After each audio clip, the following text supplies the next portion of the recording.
Hi Barbie, it's Barbie and welcome to Barbie Academy. Today we are going to be talking about emotional wellness and how your emotions can really be the determining factor of whether you're successful or not. Emotions are a huge part of our lives. It dictates literally a lot. How you feel can determine whether you're going to get up in the morning or not. Okay, whether you're going to be late or not, whether you're going to do your workout or not, whether you're going to journal or meditate or whatever, things that you do to keep yourself well. Your emotions are a huge determining factor of whether you're going to do those things or not. And so I know in most fitness spaces and health and wellness spaces, they tell you to ignore your emotions. They tell you that it doesn't matter how you feel and you should just persevere regardless. And while that is very true in a lot of instances, especially with things that I've had to go through myself and overcoming my own, emotions and losing 100 pounds, there's a lot of things that I had to ignore. But if you want sustainable results, if you want a lifetime of wellness, if you want to embody that healthy person that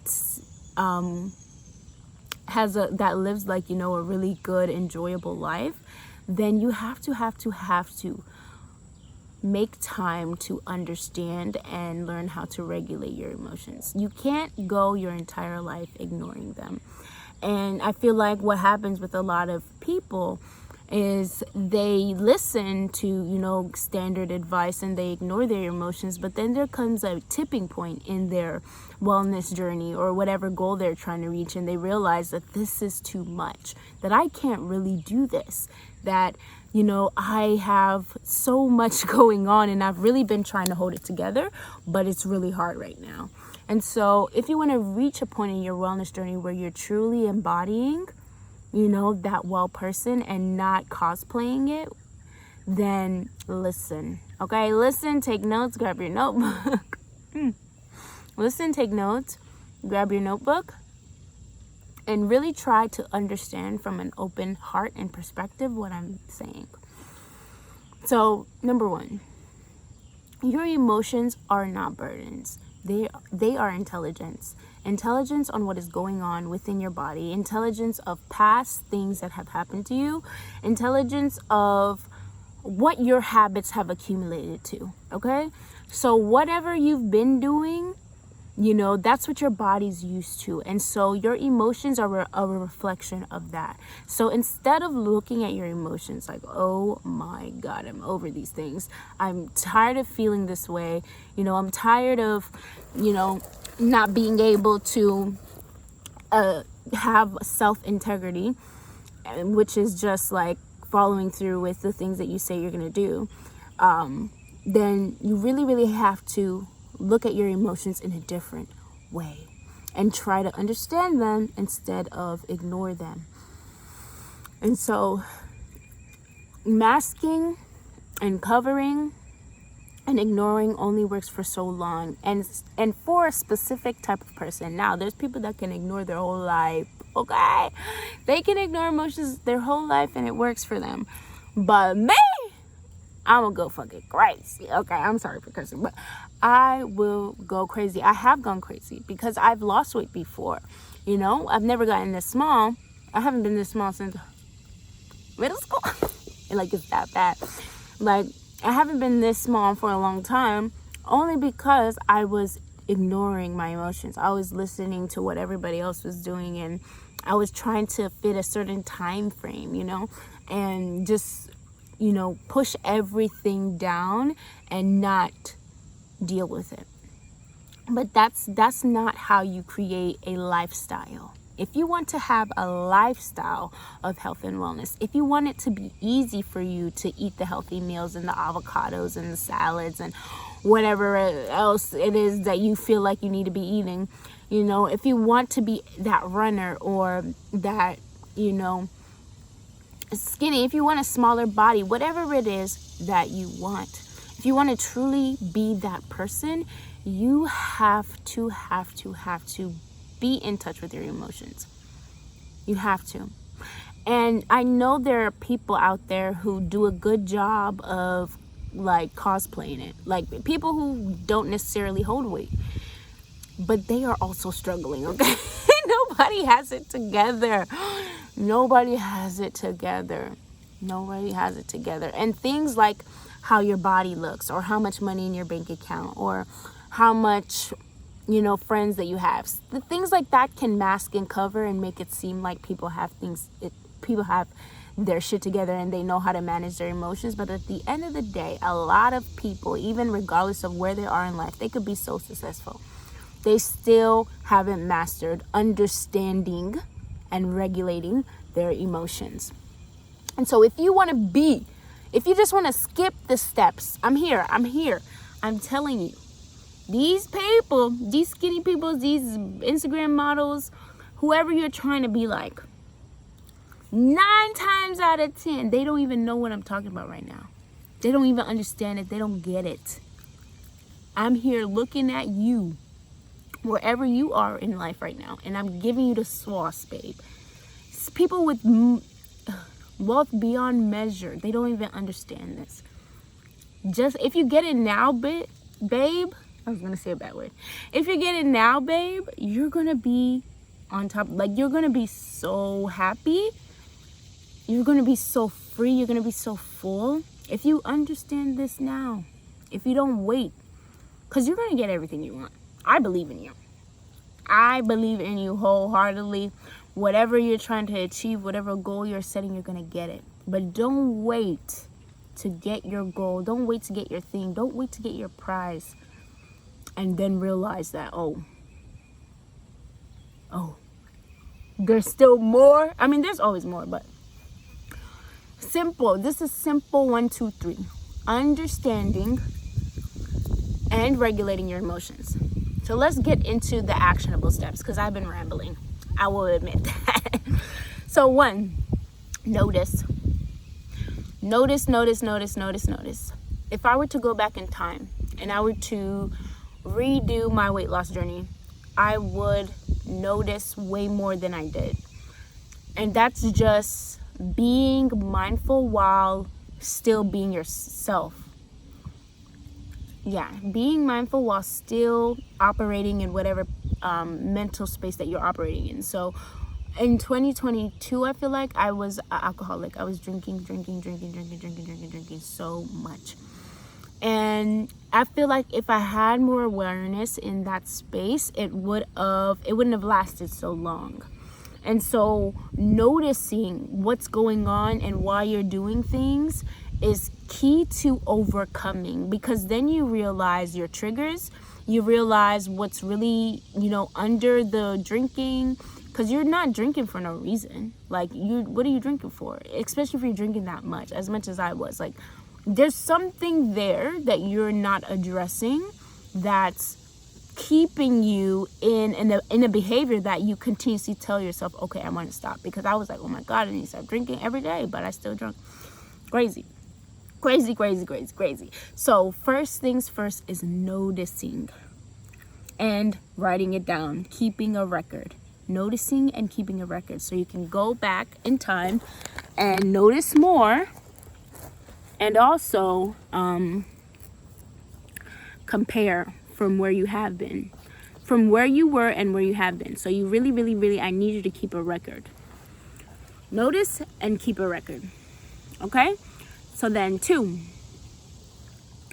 resilience. Resilience against negative emotions. Now this is where the willpower comes in. This is where they got it right. This is where the fitness people and the Instagram coaches got it right, okay? You have to in the beginning build resilience to negative emotions. Build resilience to, the fatigue that you feel, that everyone feels in life. Build resilience to the laziness and the sluggishness that our jobs and, daily stressors could put on us. And also build resilience to trauma that we faced. Because everybody's been through something, whether they want to admit it or not. And I'm looking real chunky right now. But because everybody's been through something, whether they want to admit it or not. And so these things that we've been through kind of create a program in our mind, and it really, really cultivates and shapes our emotions and our behaviors. And so noticing those triggers, what your trauma has contributed to your life, especially if you want sustainable results, especially if you want to get to the end of your life and have no regrets, understanding how trauma affects your emotions is important, because you will get everything you want. You will get everything you want. So do you want to get everything you want and still find out you're a piece of fucking shit?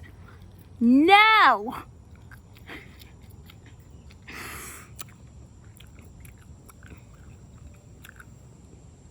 You don't want to do that. You don't want to find out that you could have chose happiness before your journey, and it could have been way more exhilarating and fun and exciting.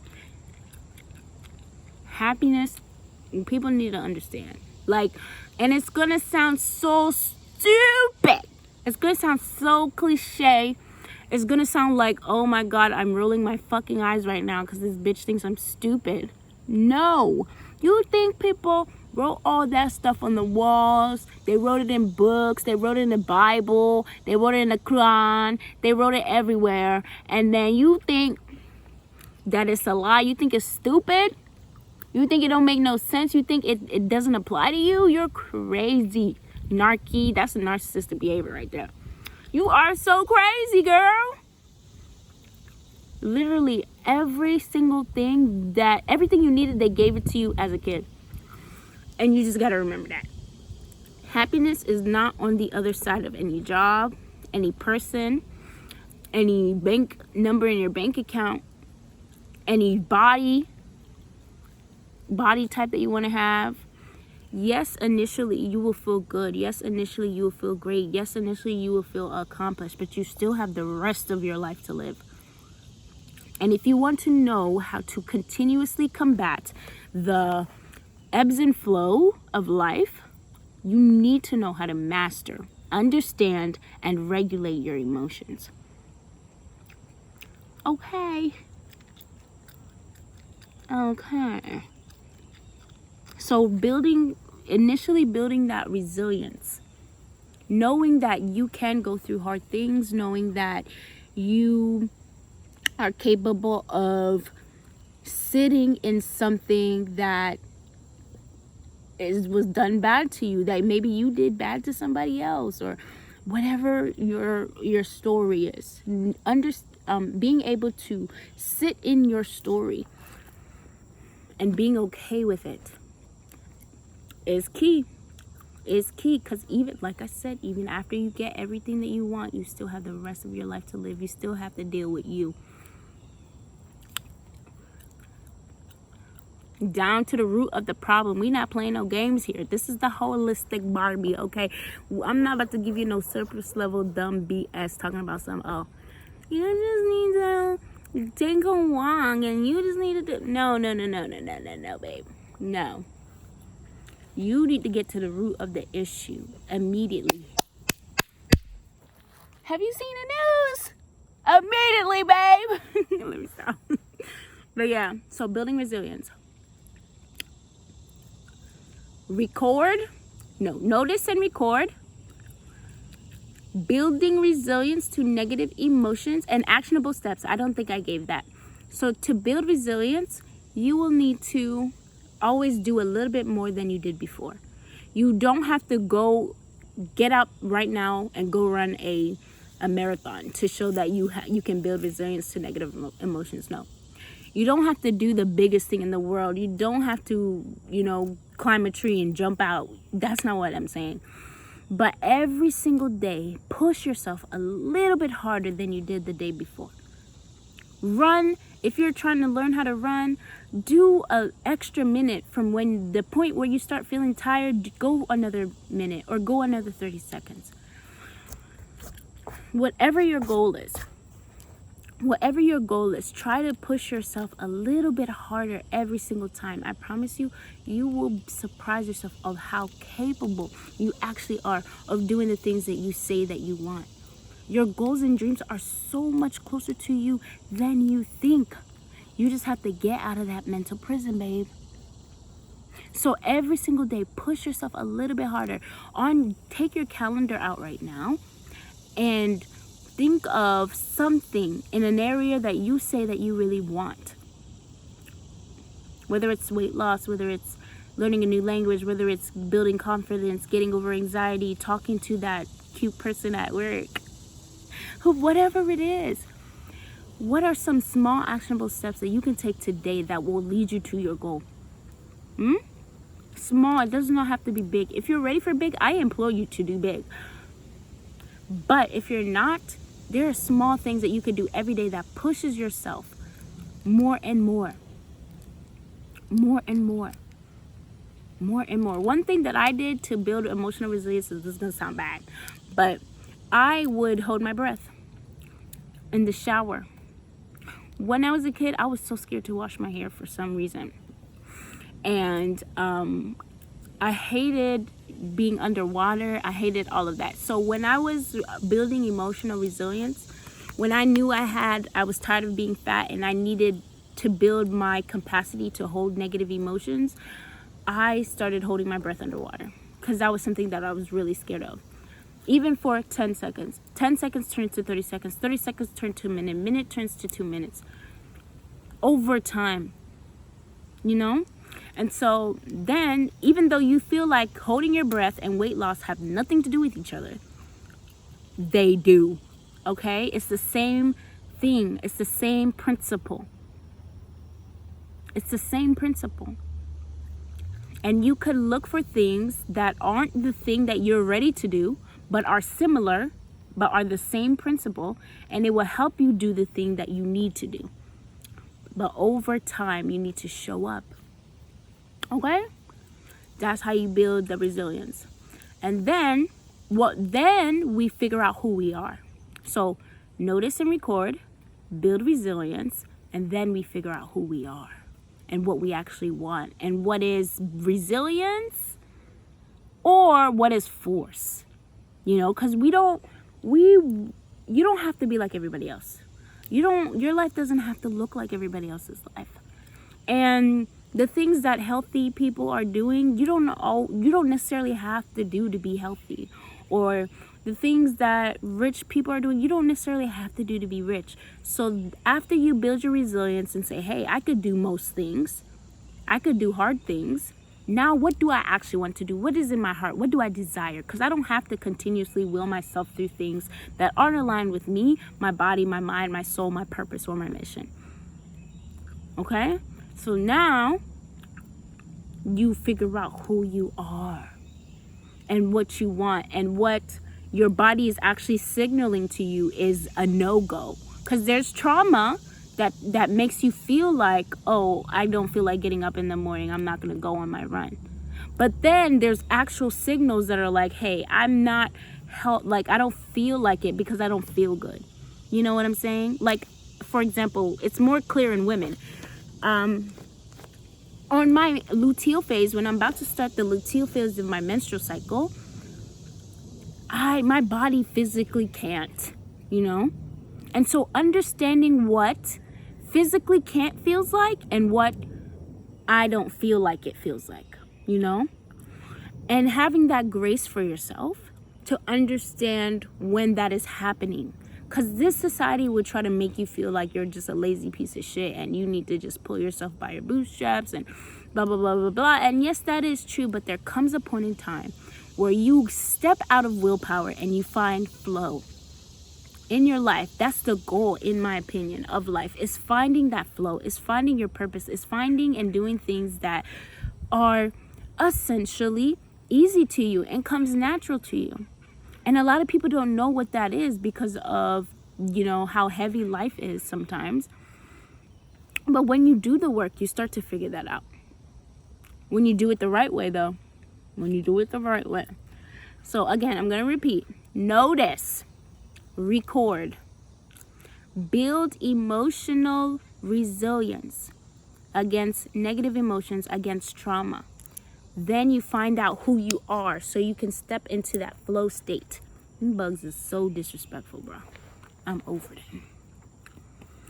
But then you find out who you are so you can step into your flow state. Because there's some things that are willpower. I'm sorry. There's some things that you do, it's still hard for you to do because you're not supposed to be doing them. Yeah. It's still hard, babe, because that's not who you are. So figuring out who you are so you can cultivate and create a life that you feel healthy in, that you feel safe in, that works for you is essential. Okay. Now this is even just the surface. I'm sorry to tell you. This is even just the surface of emotional regulation, of mastering your emotions, of understanding yourself. It's just the surface level. And these are just tips that you could utilize through your wellness journey. But once you go on this journey, babe, you can't look back. I mean, you can, but you shouldn't. You can because you have free will, but you shouldn't. Okay? And you're going to have to take it all the way. No matter what it looks like. All the way. All of the way. But yeah. I hope this helped, Barbie. And if you're a Ken, I hope this helped Ken. But, yeah. That's all I had to say. My phone's about to die. I need to go take a shower. And yeah. I hope this helped. And I want you to know that you deserve the world. And honestly, you will get every single thing that you want. But I'm here to tell you that the peace that you're looking for, the happiness that you're looking for, whatever it is that you are looking for, is here right now, in this present moment, in the sounds of the birds chirping, in the laughter that you hear from your siblings or the children in your life. It's in the peace and the presence of laying down at night and waking up in the morning. You don't have to go far to find it. Don't let any weirdo convince you that you do, because they don't even know what the fuck they talking about. Okay? I love you so much, and I hope to see you again. Bye, Barbie.